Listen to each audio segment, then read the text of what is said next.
आर्थिक अडचणी, पैसा न टिकणे, कर्ज वाढत जाणं, तर यावर कुठल्या ग्रहांचं याच्यावर काय उपाय आहे? प्रत्येकाच्या कुंडलीनुसार असतं की ओके. म्हणजे काही लोकांचं कुलदैवतेचा दोष असतो. बरेच जण कुलदैवतेचं सन्मान करत नाही. मग आता रिसेंटली माहिती आहे की आता नवीन जनरेशन आहे, या नवीन जनरेशनमध्ये एक वर्ड खूप पॉप्युलर चालू आहे, तो म्हणजे ओरा. तसंच काय कुठे काय होतं मॅडम की ओरा वीक आहे म्हणतात किंवा त्याचा ओराच नाही आहे म्हणतात. तर असा ओरा वीक होण्यामागचं काय कारण असतं आणि त्याच्यासाठी काही उपाय वगैरे आहेत? तर ओरा म्हणजे आभामंडल, चुंबकीय क्षेत्र. तुम्ही जर असं बघितलं तर समजा तुम्ही माझ्याकडे पूर्ण सेंटरला बघितलं तर आजूबाजूला तुम्हाला एक बारीक अशी लेअर दिसेल.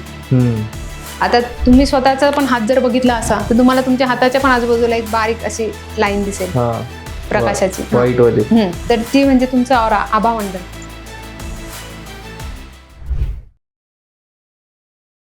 नमस्कार, तुमचं पुन्हा एकदा स्वागत आहे डिजिटॉक पॉडकास्टमध्ये. मी आहे तुमचा होस्ट गंगेश. प्रत्येकाच्या मनात आपल्या भविष्याला घेऊन काही ना काही प्रश्न असतात. त्यासाठी आपण ऍस्ट्रॉलॉजी बघतो आणि ऍस्ट्रॉलॉजीवर आपण डिस्कस करणार आहे 14 वर्ष अनुभव असलेल्या रेखा गोसावी मॅमशी. मॅम, पुन्हा एकदा स्वागत आहे तुमचं डिजिटॉक पॉडकास्टमध्ये. सर्वात आधी आता नवीन पण ऑडियन्स आपली बघत असणार, तर त्यांना एकदा तुमचा थोडक्यात इंट्रो, थोडक्यात तुमच्याबद्दल सांगा आणि ऍस्ट्रॉलॉजीचा प्रवास तुमचा कसा सुरू झाला ते सांगा. नमस्कार, मी पंडित रेखा गोसावी. मी आधी रेकी शिकले, त्यानंतर मला ह्या क्षेत्रामध्ये लहानपणापासून आवड होती, म्हणून मग मी ज्योतिषशास्त्र हे कल्याण ज्योतिष मंडळातनं शिकले. मला त्याचा 13 ते 14 वर्षापासूनचा अनुभव आहे, जी प्रॅक्टिस करते. पण मी आजही सांगू शकत नाही असं की माझा ऍस्ट्रॉलॉजीचा पूर्ण अभ्यास झाला आहे, कारण ऍस्ट्रॉलॉजी हा विषय अथंग समुद्रासारखा आहे. म्हणजे हे समुद्रासारखं, याला सामुद्रिक ज्ञान त्याच्यामुळेच म्हणतात. खूप लोकांच्या मनामध्ये प्रश्न राहतो मॅम की ऍस्ट्रॉलॉजी उपाय म्हणजे नेमकं काय असतं आणि त्याच्याकडे लोकांनी कसं पाहिलं पाहिजे? अच्छा, ऍस्ट्रॉलॉजी उपाय म्हणजे जे तुम्हाला जसं तुम्ही डॉक्टरकडे गेलेत, तुमचं ब्लड चेक केलं की तुम्हाला काय कमी आहे, तर त्याप्रमाणे तुम्हाला डॉक्टर इलाज देतात किंवा औषधं देतात. तर ऍस्ट्रॉलॉजीमध्ये पण तुमची कुंडली आधी बघितल्या जाते आणि कुठल्या ग्रहांची बळ कमी आहे किंवा कुठल्या तुमची महादशा चालू आहे, अंतर्दशा चालू आहे, तुम्हाला म्हणजे जे तुम्हाला ध्येय प्राप्त करायचं आहे त्याच्यामध्ये काय अडचण येते हे बघितलं जातं आणि त्याप्रमाणे तुम्हाला उपाय दिले जातात. खूप लोक असे म्हणतात की खूप उपाय करून बघितले, खूप ऍस्ट्रॉलॉजरकडे जाऊन बघितलं, पण काही फरक पडत नाही. असं का होतं? त्याचं एक साधं सिंपल उदाहरण असं देते की आता जसं गणपतीला सगळेजण जातात, बरोबर. म्हणजे आता पुण्यामध्ये गणपती आहे, तर की ह्या गणपतीला गेल्यावरती माझा नवस केला तर पूर्ण होतो. बरोबर. पण तोच नवस तुम्ही अगदी मुंबईला जरी गेले, लालबागच्या राजा, तर गणपतीचे तुम्ही जर लाईन बघितली, करोडो लोक असतात, अगदी लाखो लोकांची लाईन असते, करोडो लोक, म्हणजे खूप 8-8, 10-10 दिवस नंबर लावतात. काही लोक 2-2 दिवस लाईन मध्ये उभे राहतात. तर तुम्हाला असं सांगता येईल का की जेवढे 1 लाख लोक, 10 लाख लोक लाईन मध्ये उभे होते नवस करायला, त्या 10 लाख लोकांची इच्छा पूर्ण झाल्या? त्यांच्या ज्या त्यांनी देवाकडे मागितलं होतं पूर्ण झाल्या त्या नाही? त्याचं कारण काय? इतक्या सगळ्या लोकांचे वेगवेगळे नाही, त्याचं कारण असं असतं की मनापासून, म्हणजे जे आपण जातो मनापासून. म्हणजे आता सपोज मगाशी पण मी एक सांगताना त्यांना सांगितलं की मी एखादं देवाचं स्तोत्र वाचलं आणि तुम्हाला सांगितलं की हे तुम्ही वाचा, मला खूप फायदा झाला, तुम्ही पूर्ण श्रद्धेने, विश्वासाने ते वाचलं, बरोबर, आणि नियम सांगितले, अगदी नियमानुसार काटेकोरपणे तुम्ही ते केलं, तर तुम्हाला जे प्राप्त करायचे ते तुम्ही करणार. मग तुमचं बघून मग तिसरा व्यक्ती आहे, तुम्ही त्याला दिलं, पण त्याच्या मनामध्ये शंका आली, अरे ह्या दोघांना झालं, किंवा त्यांनी कंटाळा केला की हो होईल का नाही, किंवा ज्या वेळेस करायला पाहिजे, जसं करायला पाहिजे तसं त्यांनी केलं नाही, तर त्याला त्याच्यातनं काय, जे तुम्हाला प्राप्त झालं त्याला नाही होणार. बरोबर. पहिलं म्हणजे त्यांनी शंका घेतली, दुसरं म्हणजे त्यांनी सातत्य ठेवलं नाही. ज्यावेळेस ऍस्ट्रॉलॉजर एखादे उपाय देतात त्यावेळेस बहुतांश लोक जे आहेत ते अर्ध्यात उपाय सोडून देतात.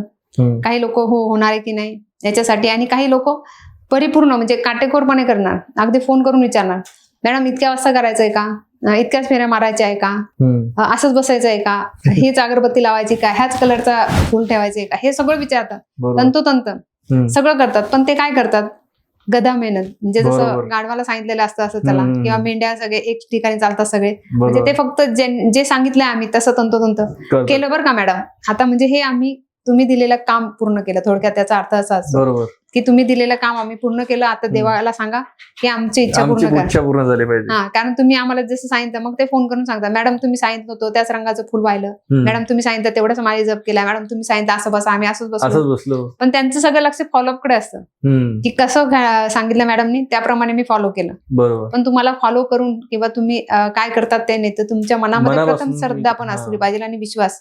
श्रद्धा आणि विश्वास ह्या 2 गोष्टी असल्या आणि सबुरी, हे 3 गोष्टीमध्ये तुम्हाला दिलेले उपाय नेहमी फलद्रूप होता आणि तुम्हाला जी इच्छा असते ती तुमची पूर्ण होते. मॅम, कुंडली मधले असे कुठले संकेत पाहून तुम्ही उपाय सांगता आणि ते सर्वच उपाय करणं गरजेचं असतं? नाही, बऱ्याच वेळा असं पण असतं की जसं आता एखादा व्यक्ती आहे, समजा एखाद्याचा कान दुखतोय, त्याने कानामध्ये जर हेवी, म्हणजे जसं एखादी लेडीचे कान दुखतं, हेवी रिंग तिने घातलेले असतील, त्याच्यामुळे जर तिचे कान दुखत असतील तर तिला सांगितलं जातं त्यासाठी काही देवाचा उपाय करायची गरज नाही. तिथे तुम्ही थोडंसं, म्हणजे आपण म्हणतो ना, सारासार विचार करण्याची गरज आहे. म्हणजे प्रत्येक ठिकाणी तुम्हाला ग्रहच दोष देतात असं नसतं, की ग्रहांमुळेच प्रॉब्लेम होतो असंही नसतं. कुंडलीमध्ये जर तुम्हाला काही देवतेचा दोष असेल, म्हणजे जसं अर्धकाल सर्पदोष असेल, बरोबर, कुलदेवतेचा दोष असेल, तर ते केलं जातं. समजा ते नाहीये, कुठली महादशा अंतर्दशा चालू आहे, तो पण दोष नाहीये, मग तर तुम्हाला डॉक्टरकडे जाऊन तुम्ही ठीक होणार असेल, शारीरिक आजार असेल तुम्हाला, तर तुम्हाला डॉक्टरकडे जाण्याचाही सल्ला दिला जातो. म्हणजे प्रत्येक ठिकाणी कुंडलीतलेच दोष असतात असं नाही, तर कधी कधी तुमचे शारीरिक दोष असतात, कधी कधी हवामानामुळे पण तुम्ही, काही लोक येतात की आम्ही वारंवार आजारी पडतो, कदाचित त्यांचं शरीरयष्टी अशी असते की त्यांना थोडं हवामान चेंज झालं की ते आजारी पडतात. तर त्या ठिकाणी त्यांनी काळजी घेतली पाहिजे. म्हणजे उपाय देताना अंतर्दशा, महादशा, हवामान, वातावरण किंवा तुमच्या घरामधलं वातावरण हे सगळं बघून त्यांना उपाय दिले जातात. मग करिअर अडकलेलं, कामात अडथळे, प्रमोशन होत नाही, तर अशा लोकांसाठी काही उपाय वगैरे आहेत का? हो, लक्ष्मी प्राप्तीसाठी उपाय आहे. तो हवं तर सगळ्यांनी पेन वगैरे घेऊन लिहून घ्या. तो उपाय मी तुम्हाला म्हणजे पुस्तकात बघून नीट सांगते. अर्धा किलो तांदूळ घ्यायचे आहे. म्हणजे हा उपाय खरोखर खूप म्हणजे 100% लागू पडणार आहे आणि 100% याचा रिझल्ट येतो. अगदी तुम्ही रिझल्ट आल्यानंतर मला कमेंट बॉक्समध्येही सांगू शकता. ज्याप्रमाणे मी अगदी म्हणतात ना की आपलं काम जे आहे ते पूर्णपणे अशा जिम्मेदारीने करायचं की समोरच्याला त्याच्यामध्ये काही असं वाटायला नको की मॅडमने आम्हाला चुकीची माहिती सांगितली. म्हणून मी तुम्हाला पूर्ण वाचून सांगते कारण हा तोडगा आहे आणि हा फार महत्वाचा आहे. अगदी पेड कन्सल्टिंग मध्ये मी हा उपाय देते. अर्धा किलो तांदूळ घ्यायचे, त्याला कुंकवाने लाल करायचं आहे. मंदिरामध्ये 4 मुखी दिवा आहे तो लावायचा. तुमच्या घरामध्ये जे मंदिर आहे किंवा तुम्ही जे काही तुमच्या घरात देवार आहे त्याला. त्यानंतर एक A4 साईज असतो ना, तो कागद घ्यायचा, ते चौकोनी, A4 साईजचा कोरा कागद घ्यायचा आणि त्याच्यावरती लक्ष्मीने म्हणजे पेन घ्यायचा आणि लक्ष्मीचे नावं लिहायचे आहे. 108 नावं. 108 नाव लक्ष्मीचे 108 नावं लिहा किंवा मग तुम्ही 11 नावं लिहिले तरी चालतील. म्हणजे तुम्ही 108 लिहा किंवा 11 लिहा, पण पूर्ण श्रद्धेने त्या A4 साईजच्या पेपरवरती लिहायचे आहे. त्याच्यानंतर देवी समोर एक वाटी घ्यायची आणि लक्ष्मीपुत्राचे म्हणजे जे लक्ष्मीचे जे तुम्ही 8 नावं बोलले आहेत ते नावं बोलून ते तांदूळ त्या वाटीमध्ये टाकायचे आहे. आणि ते त्यानंतर 18 तांदूळ जे आहेत ते वेगळे काढायचे आहेत. 18 हिस्से बनवायचे की 18 तांदूळ वेगळे काढायचे तांदूळ. अख्खा तांदूळ जो असतो ना, 11 बाजूला काढायचे किंवा तुम्ही काउंटिंग केली बोटावर तरी चालेल. म्हणजे जे तांदूळ तुम्ही टाकणार आहे वाटीमध्ये जे नावं लिहिलेले आहे तो कागद आहे तो बंद करून ठेवायचा आहे. नंतर लक्ष्मीपुत्राचे नाव असतात 18, जे स्क्रीनवरती नंतर दिल्या जाईल. म्हणजे लक्ष्मीपुत्राचे 18 नावं कुठले आहेत ते स्क्रीनवर तुम्हाला दाखवल्या जाईल. तर ते नावं घ्यायचे आहेत आणि ते जपताना जसं आपल्याला लक्षात राहत नाही की किती झाले आहेत बरोबर, तर त्याच्यासाठी हे तांदूळ किंवा मग तुम्ही बोटावर मोजले तरी चालतील. तर हे आणि त्यानंतर जे तांदूळ तुम्ही काढले होते आधी देवीच्या नावाने, ते तांदूळ तुम्ही पक्ष्यांना टाका किंवा गाईला द्या. हे तुम्ही कमीत कमी 52 दिवस करायचं आहे कंटिन्यू. आणि म्हणजे ज्यावेळेस तुम्ही ही लक्ष्मीपुत्रांची 18 नावं घेतात आणि ज्यावेळेस लक्ष्मीचे 108 नावं जे तुम्ही श्रद्धेने लिहितात त्या कागदावरती, आणि तो कागद 52 दिवस तिथेच ठेवायचा आहे देवाऱ्यामध्ये. आणि ते लक्ष्मीचे सकाळी आणि संध्याकाळी ते नाव तुम्हाला जप करायचेच आहे. आणि संध्याकाळ किंवा सकाळ हा एकच वेळ ठेवायचा आहे ज्यावेळेस तुम्ही लक्ष्मीपुत्रांची 18 नावं घेणार आहेत.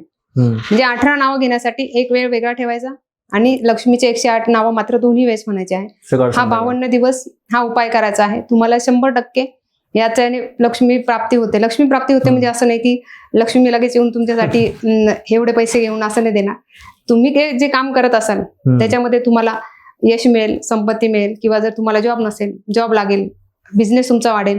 म्हणजे असे तुम्हाला काहीतरी लक्ष्मी प्राप्तीचे काही ना काही सोर्सेस चालू होतील. मग नात्यांमध्ये भांडण आणि गैरसमज किंवा डिस्टन्स वाढतो रिलेशनशिप्स मध्ये, किंवा भावांमध्ये भांडणं होते, कुणी नवरा बायकोंमध्ये भांडणं होतात. आता नवीन आता ट्रेंड आहे गर्लफ्रेंड बॉयफ्रेंड मध्ये भांडणं होतात. तर त्याच्यासाठी काही उपाय वगैरे काही आहे का? नाही, त्याच्यासाठी उपाय तर आहेच. पहिले तुमची कुंडली पण बघायला लागते की कुंडलीमध्ये तुमच्या काय दशा चालू आहे, महादशा, अंतर्दशा. आणि जर घरामध्ये कोणाचा वाद असेल, भांडण असेल, तर त्यांनी रामराज्याचा जो फोटो आहे ना तो लावायचा, किंवा तुम्ही भरत भेटीचा पण फोटो लावू शकतात. आणि एक दुसरा आहे जो राम भरताचे, आणि एक कृष्ण आणि सुदामा यांची भेट. हे 3 फोटो जे आहेत ते तुमच्या घरामध्ये तुम्ही लावायचे आहे. आणि रामरक्षा ही रोज म्हणायची आहे घरामध्ये. आणि ती म्हणताना शक्यतो घरातले सगळेजण जर सोबत असेल आणि रामरक्षा जर म्हणत असेल तर त्या घरामध्ये वादविवाद होणार नाही, कुठली निगेटिव्हिटी येणार नाही. आणि रामरक्षा स्तोत्र हे असं आहे की तुमच्या कुंडलीतले आणि घरातले सर्व ग्रह आणि सर्व दिशा हे शुभ होतात. म्हणजे अशा लहरी निर्माण होतात ज्यावेळेस तुम्ही रामरक्षा वाचतात. म्हणजे रामरक्षा हे वाचणं कंपल्सरी आहे. प्रत्येकाने रामरक्षा वाचायला हवी. आणि आता तर चैत्र पौर्णिमा येणार आहेत, त्यावेळेस जर तुम्ही चैत्र नवरात्र आहे, चैत्र नवरात्रापासून रामनवमीपर्यंत म्हणजे सुरुवात अशी करायची आहे. हा एक उपायच आहे असं म्हटलं तरी चालेल. चैत्र नवरात्रापासून सुरुवात करायची. चैत्र नवरात्रीला पहिल्या दिवशी 1 वेळेस रामरक्षा म्हणायची, त्यानंतर 2 वेळेस रामरक्षा. म्हणजे रामनवमीपर्यंत ती 9 वेळेस झाली पाहिजे. रामनवमी ही 9व्या दिवशी येते चैत्र पौर्णिमेच्या, तर 9व्या दिवशी 9 वेळेस, ज्या दिवशी रामाचा जन्म होतो त्यावेळेस ती रामरक्षा 9 वेळेस म्हणायची. अशा प्रकारे ती रामरक्षा सिद्ध होते. आणि ज्यावेळेस ती सिद्ध होते त्यावेळेस तुम्ही रोज एकदा जरी वाचली, अगदी तुम्ही नुसती ऐकली तरी तुम्हाला तुमचे कामं होतील. म्हणजे हे याचा तुम्ही पूर्णपणे श्रद्धेने एकदा म्हणजे अनुभव घेऊन बघा आणि सांगा. अगदी तुम्ही नंतर कोणाला नुसतं राम राम म्हटले तरी सुद्धा तुमचे कामं होतील. आता राम म्हणताना तुम्ही अगदी राम असं बोला, तुमची नाभी आतमध्ये घेऊन राम राम असं मंत्र जरी म्हटला तरी तुमचं नाभीचक्र ऍक्टिव्ह होतं. आणि नाभीचक्र जेव्हा तुमचं ऍक्टिव्ह होतं तर तुमच्याकडे सोर्सेस वाढतात, आत्मविश्वास वाढतो. आणि हे नाभीचक्रच आहे. ज्यावेळेस आपण आईच्या पोटात होतो तर आपला जेवण किंवा नाभीतनच आई आपल्याला म्हणजे ह्या जगापासून तर आपण आतपर्यंत होतो, पण ह्या जगातलं जे जेवण असेल किंवा काय असेल ते आतपर्यंत ह्या जगामध्ये येण्यासाठी आपण अवलंबून कुठे येतो तर आपल्याला नाभीवरच. म्हणजे नाभीवरती तुम्ही ज्यावेळेस राम राम बोलतात तर तुमचं जे चक्र आहे नाभी चक्र ऍक्टिव्ह होतं आणि तुमच्या जीवनामध्ये असलेले अडथळे ते दूर होतं, आत्मविश्वास येतो. आणि नाभी चक्र कोणाचं जागृत होतं तसं बघितलं आपण म्हटलं तर ब्रुसलीला बघितलं आहे तुम्ही, ऐकलेलं आहे. तर ब्रुसली सारखं केवढी त्याच्यामध्ये हिंमत, केवढी ताकद होती. म्हणजे तो नुसता हाताने जरी त्याने पुश केलं तरी समोरचा माणूस किती लांब असला तरी तो लांब जात होता, एवढी ताकद त्याच्यामध्ये होती. त्याने हे चक्र ऍक्टिव्ह केलं होतं. म्हणजे एवढा तुमच्यामध्ये आत्मविश्वास येतो. आणि याला सूर्यचक्रही म्हणतात. सूर्य जसा वेळेवर येतो, मावळतो, आणि सूर्य म्हणजे ज्याप्रमाणे असतो तसे तुम्ही ऍक्टिव्ह होतात. म्हणजे प्रत्येक काम वेळेवर होतं आणि तुम्ही जे म्हणतात त्या गोष्टी तुमच्या होत राहतात. जसं राम बोलतो ना आपण की रामबाण औषध आहे, असं कुठल्या पण गोष्टीला आपण उपाय आहे. त्याचा अर्थ असा की हे कधीच फेल होणार नाही. म्हणून तसं तुम्ही ज्यावेळेस रामनामाचा जरी जप करायला सुरुवात केली नुसता घरामध्ये, की रोज सकाळ संध्याकाळ रामनामाची धून जरी लावली तुम्ही तरी सुद्धा तुमच्या घरामध्ये व्हायब्रेशन चेंज होता. आणि रामनाम असं आहे की त्याच्यासाठी स्थळ काळ वेळ याचं बंधन नाहीये. बरोबर. स्थळ काळ वेळेचं बंधन नाही. कारण असं की तुम्ही रस्त्याने चालता चालताही कोणाला राम राम म्हणू शकता.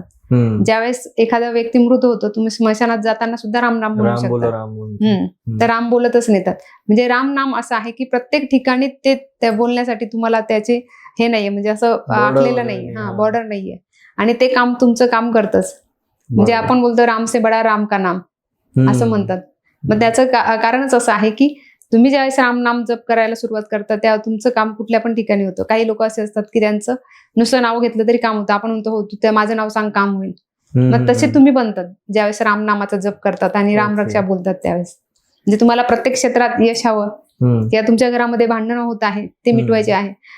बघा म्हणजे तुम्ही रामायण जर वाचलं, राम तिथे नव्हते, रामाची गादी म्हणजे राम सांगितलं होतं की तुम्ही वनवासात जा, वनवासात होते. पण तरी त्यांच्या पादुका तिथे ठेवल्या गेल्या होत्या. पण जे त्यांचं राज्य होतं ते बरोबर. त्यांच्याच नावावर राहिलं. भले त्यांना वनवास झाला वनवास तरी झाला. सुद्धा. म्हणजे आपण म्हणतो ना की माझा भाऊ होता किंवा माझं एखादं काम होतं, प्रोजेक्ट होतं, माझ्या ऑफिसमधल्या लोकांनी घेतलं किंवा माझा विश्वासघात केला, तसा त्यांचा झाला का? भले त्यांना वनवास मिळाला होता, नाही. पण तरी राज्य त्यांच्याच नावावर राहिलं. बरोबर. म्हणजे त्या राजाचे राजा तेच राहिले. म्हणजे बरोबर म्हणजे त्यांना वनवास भोगावा लागला, पण जे त्यांचं होतं त्यांच्यापर्यंतच राहिलं, त्यांच्याकडेच राहिलं. ते त्यांना सोडून कुठेच नाही गेलं. तसं तुम्हाला वाटतं की हो माझे सगळे नाते संबंध माझ्याजवळ जोडून राहावे, तर तुम्ही रामनामाचा जप करा, रामरक्षा घरामध्ये वाचा, रामनामाचा दरबार तुम्ही घरामध्ये स्थापन करा. तुमच्या ह्या सगळ्या गोष्टी नक्कीच दूर होतील. आर्थिक अडचणी, पैसा न टिकणे आणि कर्ज वाढत जाणं, त्यावर कुठल्या ग्रहांचं राहते आणि त्याच्यावर काय उपाय आहे? प्रत्येकाच्या कुंडलीनुसार असतं की म्हणजे काही लोकांचा कुलदैवतेचा दोष असतो. बरेच जण कुलदैवतेचं सन्मान करत नाही. कधी आपण कुलदेवतेचं भरपूर करतो. स्थान देवता म्हणजे ज्या ग्रामामध्ये आपण राहतो तिथली पण एक कुलदेवता असते. आपण त्या देवीला कधी जातो? फक्त ज्यावेळेस नवरात्र वगैरे असते, टिपऱ्या खेळायला किंवा कशाला याच्यासाठी जातो. पण त्या ग्रामदेवतेला असं इतर वेळेस जाऊन तिची ओटी भरत नाही. म्हणजे ह्या सगळ्या गोष्टी तुम्ही करायला हवा. तुमच्या घरातील वडीलधाऱ्या लोकांची पण तुम्ही मान सन्मान ठेवायला हवा. हे सर्व नातेसंबंध जे आहेत ते ग्रहच आहेत. आणि यांच्यापासून जर तुम्हाला म्हणजे यांच्यापासून तुम्हाला जर हे पाहिजे असेल, आशीर्वाद हवा असेल, तर त्यांच्याशी तुम्ही चांगले वागायला हवं. तर देव सुद्धा तुम्हाला आशीर्वाद देतो. आणि प्रत्येकाच्या कुंडलीमध्ये असतं की काही जण म्हणतात आम्ही सगळं काही करतोय पण तरी सुद्धा आम्हाला एवढ्या अडचणी येतात. मग त्याच्या कुंडलीमध्ये त्याचं उत्तर असतं. म्हणजे ज्यावेळेस कुंडली आमच्याकडे येते त्यावेळेस कुंडली बघून त्याचे उपाय दिले असते. मन शांत नसतं, भीती, स्ट्रेस वाढणं, ओव्हर थिंक वाढणं, निगेटिव्ह थॉट्स येणं, या सर्व गोष्टींवर ग्रहांमुळे परिणाम होतो का? कितपत प्रभाव? हो, ज्यावेळेस असे मनाचे विकार होतात त्यावेळेस तुमच्या कुंडलीचा चंद्र बिघडलेला असतो. ओके. चंद्र खराब झाला तर मनाची स्थिती बिघडते. मग अशा वेळेस तुम्हाला चंद्राचं म्हणजे चंद्र ताटळ करणे किंवा तुम्हाला चतुर्थीचा उपवास करणे किंवा आई बरोबर तुम्हाला जास्तीत जास्त वेळ घालवणे किंवा जिथे पाणी आहे पाण्याच्या ठिकाणी जाणे. आपल्याकडे खूप छान रिच्युअल्स सांगितलेले आहे साधू संतांनी. म्हणजे हे सगळे ग्रहांना शांत करण्यासाठीच होते, पण आपण ते आता मानत नाही. बरेच काही उपवास असेल किंवा काय असेल तर आपण पूर्वी जात होतो की पाण्याजवळ जाऊन दिवा सोडायचो, पाण्याची पूजा करायचो. आता ते नाही राहिलं. आता कोणी एवढं जात नाही, बरेच लोक जात नाही. बरोबर. म्हणजे हे होतं की उपवास असला किंवा काही विशिष्ट दिवस असेल तर त्यावेळेस पाण्याकडे जाऊन त्याची पूजा करायची, दिवा सोडायचा, म्हणजे पाण्याची पूजा करणं. त्या पाण्याजवळ पाय धुणे किंवा स्नान करणं, गंगा स्नान वगैरे. बरोबर. असे स्नान भरपूर आहेत. एकादशीला स्नान आहे, कार्तिक स्नान आहे, असे बरेच होते. ते आता आपले कमी झालेले आहेत. बरोबर. म्हणजे हे सर्व जर तुम्ही तेव्हा केलं, भले आता एखादा व्यक्ती आहे की आमच्या घरापासून नदी नाहीये, नदी जवळ नाही, तर आम्ही कसं घेणार असं पण होतं ना. आम्ही कसं दर्शन घेणार, कसं जाणार? तर तुमच्या त्याच्यासाठी साधा उपाय आहे. घरामधलं जे आपलं साधं पाणी असतं ना, त्याला जरी तुम्ही तीर्थ म्हणून किंवा गंगेचं नाव घ्या, गंगेचं नाव नाही घ्यायचं, तर तुम्हाला जे हवं आहे ते त्या पाण्याकडे बघून बोलू शकता की मला म्हणजे तुम्हाला शांतता हवी. तुम्ही बोला की हे पाणी आहे जे मला खूप शांतता देतंय. तुम्हाला जे हवं बोलायचं आहे ते तुम्ही त्या पाण्याकडे बघून बोला. त्या पाण्याने आंघोळ करा. तुम्हाला 21 दिवस तसं करून बघा. तुम्हाला नक्की चंद्रबळ पण तुमचं वाढेल. किंवा जे तुम्ही दूध पिणार आहात, म्हणजे दूध असतं, त्या दुधावर पण ते चांदीच्या ग्लासमध्ये दूध ठेवून पिऊ शकता.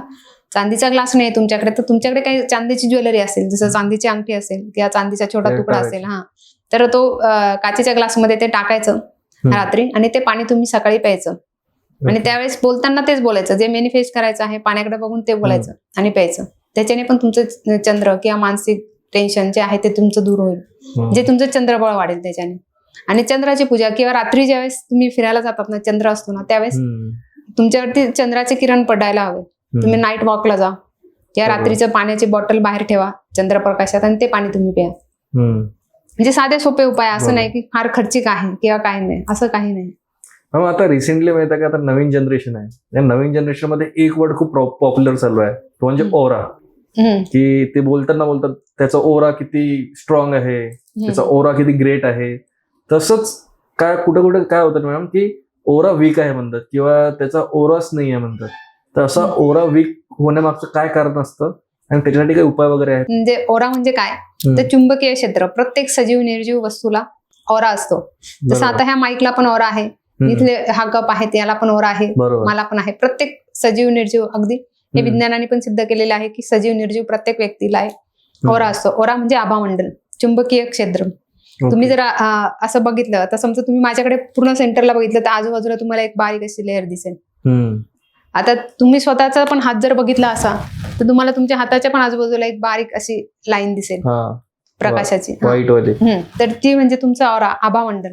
तेच तुम्ही जर चेक केलं दोन्ही हातावरती, जर तुम्ही हात दोन्ही इथपर्यंत असे जवळ आणले, हळूहळू हळू कप शेप मध्ये ठेवायचे, हात असे ठेवायचे नाही, हात असे जवळ जवळ आणले आणि परत जर तुम्ही मागे जिथे तुम्हाला वाटतं की एक प्लॅस्टिकचा असं काहीतरी बॉल आहे, हा आहे ऑरा. फील होत काहीतरी असल्यासारखं फील होत. तो जो आभामंडल आहे हेच आभामंडल आहे, हाच ऑरा आहे. ओके. आणि ते हात तुम्हाला हे करावं लागतात का, तर त्याचं कारण आहे की आपले एनर्जी सेंटर आहेत आपल्या हातांमध्ये जे पॉइंट आहेत ते, म्हणून तुम्हाला काही ठिकाणी आजारी झाले किंवा काय तर पॉइंट दाबायला लावतात. ते पॉइंट दाबले की तुम्हाला बरं वाटतं, कारण तुमच्या शरीरातले जेवढे चक्र आहेत ते सगळे तुमच्या हातांवर आहेत. सगळे ग्रह पण तुमच्या हातांवर आहेत. तुम्ही त्या हातांना ज्यावेळेस प्रेस करतात तेव्हा ते ऍक्टिव्ह होतात. जसं आता इथे कपामध्ये समजा पाणी आहे आपण म्हटलं, पण ते पाणी तुम्हाला दिसत नाही, पूर्णपणे क्लीन आहे. तुम्ही ज्यावेळेस ते हलवतात तर तुम्हाला कळतं. तुम्ही एखाद्या बॉटलमध्ये किंवा एखाद्या याच्यात भांड्यात आपण बघतो पाणी आहे का, ते हलवतात तुम्हाला दिसतं इतकं पाणी आहे. तशी ती एनर्जी ज्यावेळेस तुम्ही हात घासतात त्यावेळेस ती ऍक्टिव्ह होते आणि मग तुम्हाला त्याची जाणीव होते. म्हणजे ती असतेच, पण तुम्हाला तिला जाणीव करून घ्यायचं, फील करायचं, तर त्यावेळेस ते होतं. आणि तुमचे पूर्ण हातांवरती ग्रह आहेत.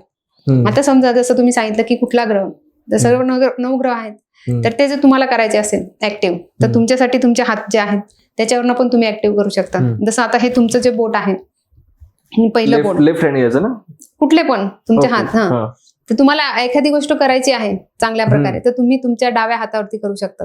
लेफ्ट हातावरती. आता हा तुमचा डावा हात आहे, हा हात म्हणजे आमचं गुरुचं. तुम्ही कोणाला ऑर्डर देताना हे कर, नाही तिकडे जा, त्यावेळेस तुम्ही नेहमी कुठली पण गोष्ट निदर्शन द्यायचं, गाईड द्यायचं, तर तुम्ही ह्याच बोटाचा युज करतात.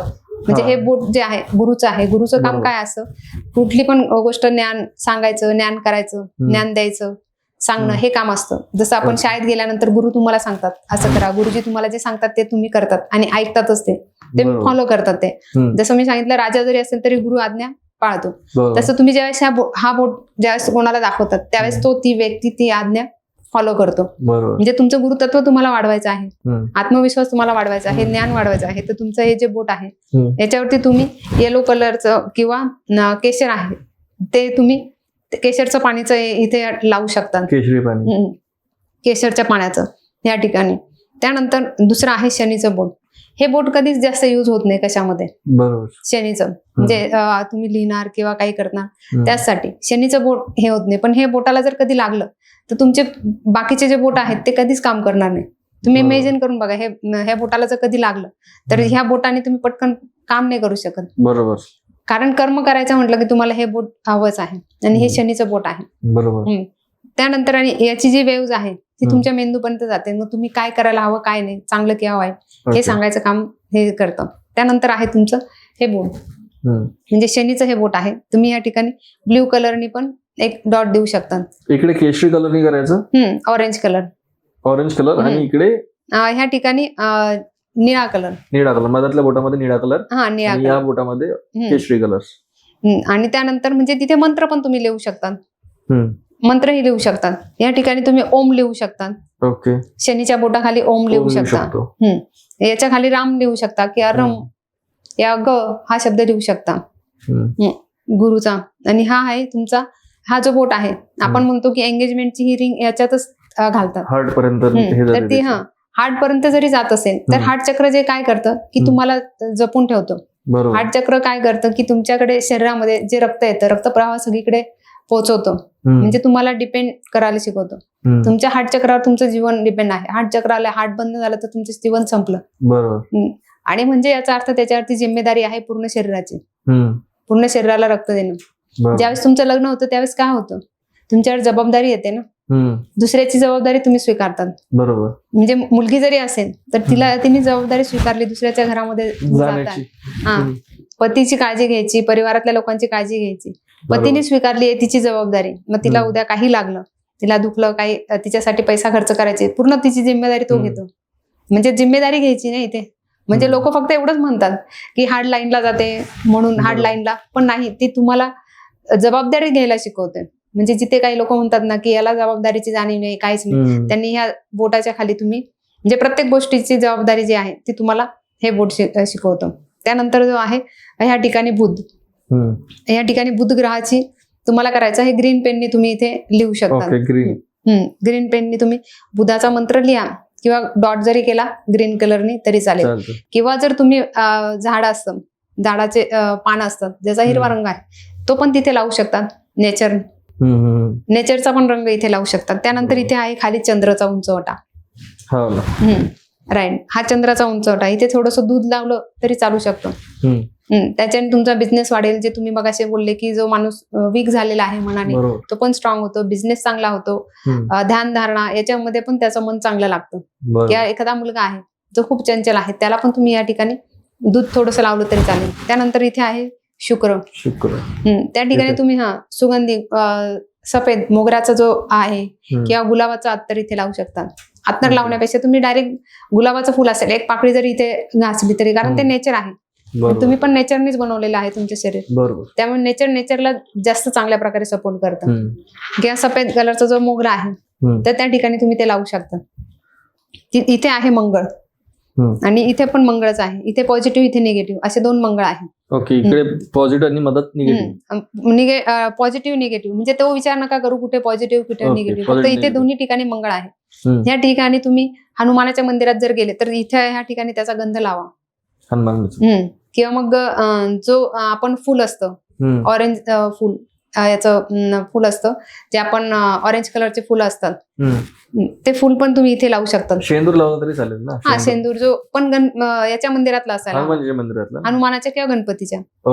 गणपती किंवा हनुमान ह्या दोघांच्या पैकी एका मंदिराचं या ठिकाणी लावू शकता. त्यानंतर इथे आहे राहू केतू. इथे तुम्ही ओम लिहिला तरी चालतो ग्रे कलरने. इकडे खाली ग्रे कलरने इकडे खाली ओम लिहायचा.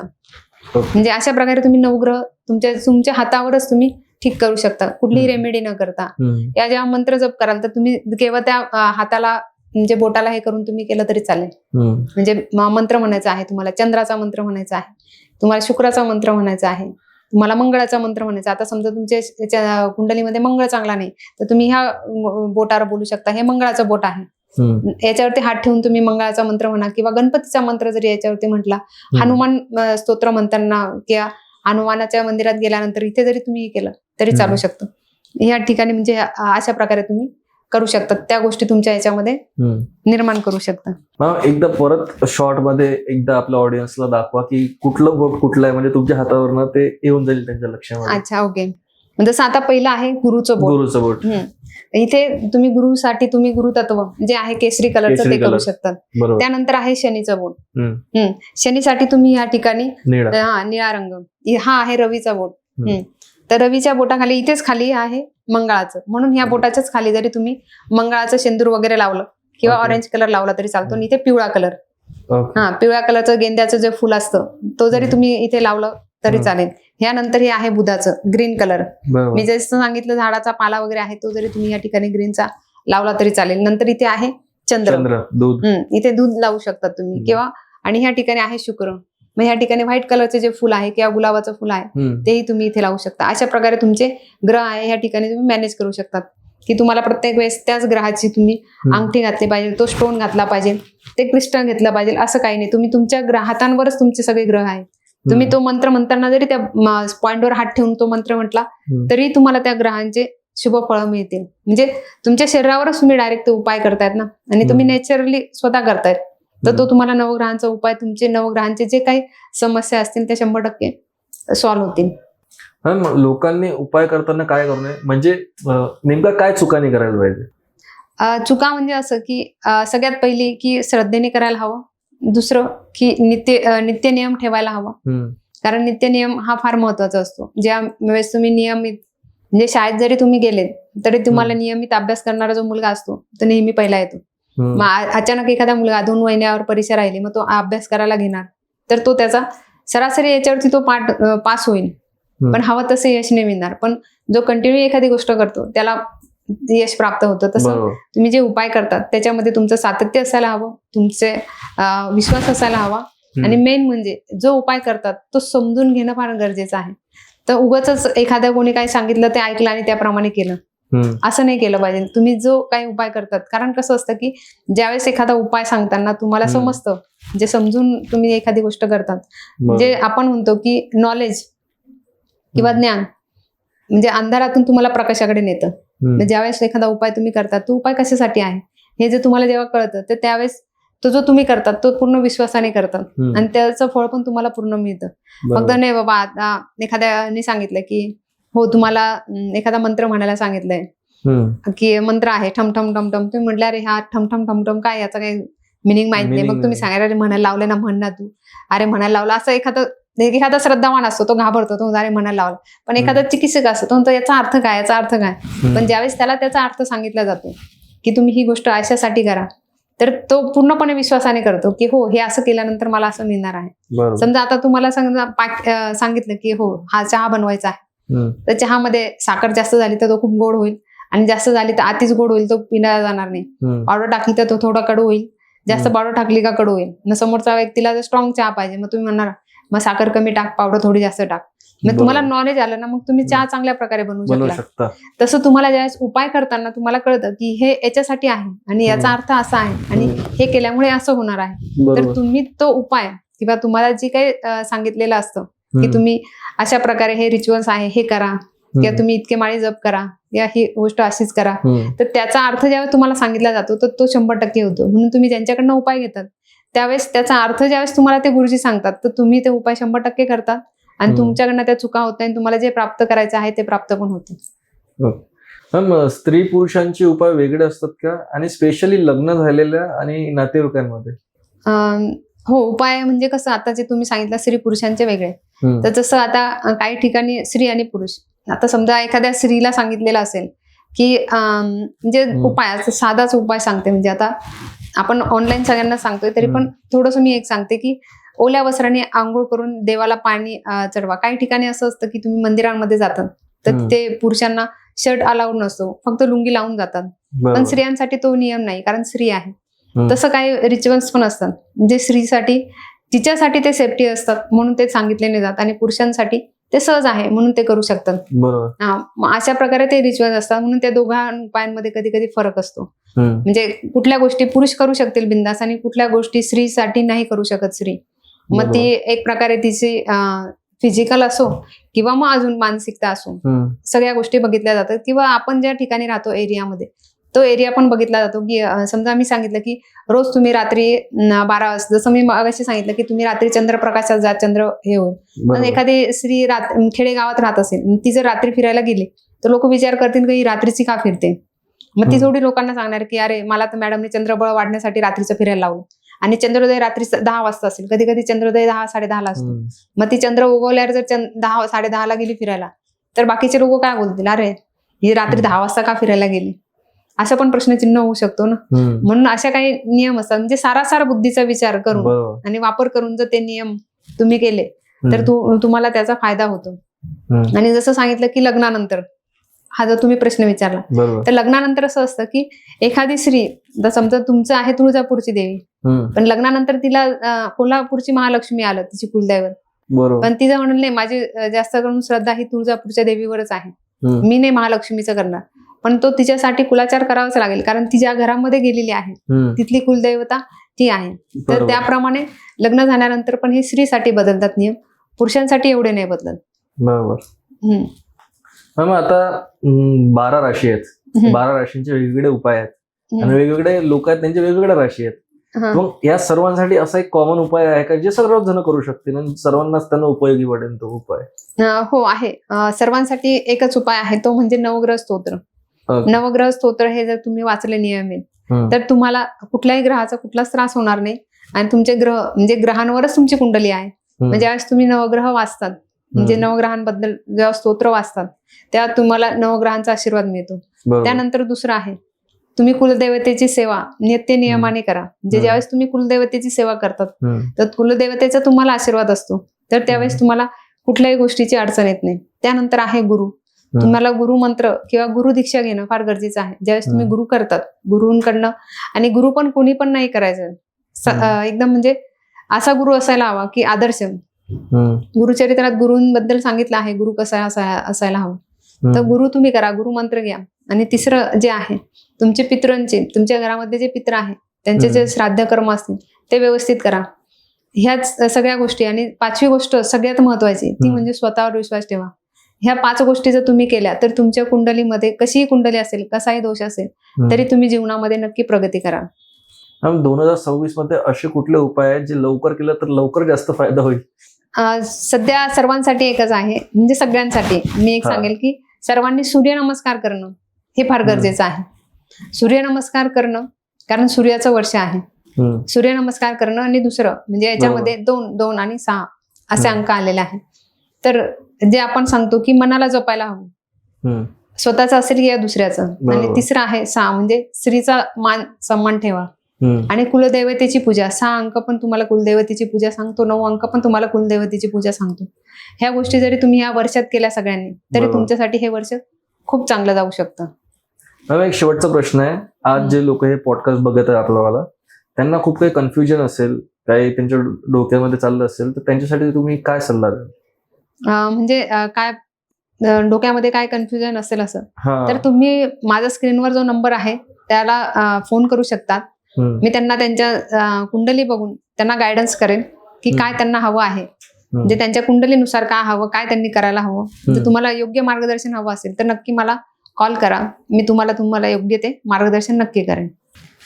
थँक्यू सो मच मॅम, तुम्ही इथे आला, तुमचं नॉलेज शेअर केलं, सर्वांना ॲस्ट्रॉलॉजी बद्दल सांगितलं. आणि तुम्हाला पण काही कन्फ्युजन असतील, ॲस्ट्रॉलॉजी बद्दल काही जाणून घ्यायचं असेल, आपल्या राशीबद्दल काही जाणून घ्यायचं असेल, तर डिस्क्रिप्शन मध्ये लिंक आहे, तिथून तुम्ही मॅडमला कॉन्टॅक्ट करू शकता. तिथून तुम्ही मॅडमला प्रश्न विचारू शकता, तुम्ही तुमचे जे डाऊट्स असतात ते दूर करू शकता. हा व्हिडिओ तुम्ही एंडपर्यंत बघितलं त्याच्यासाठी धन्यवाद.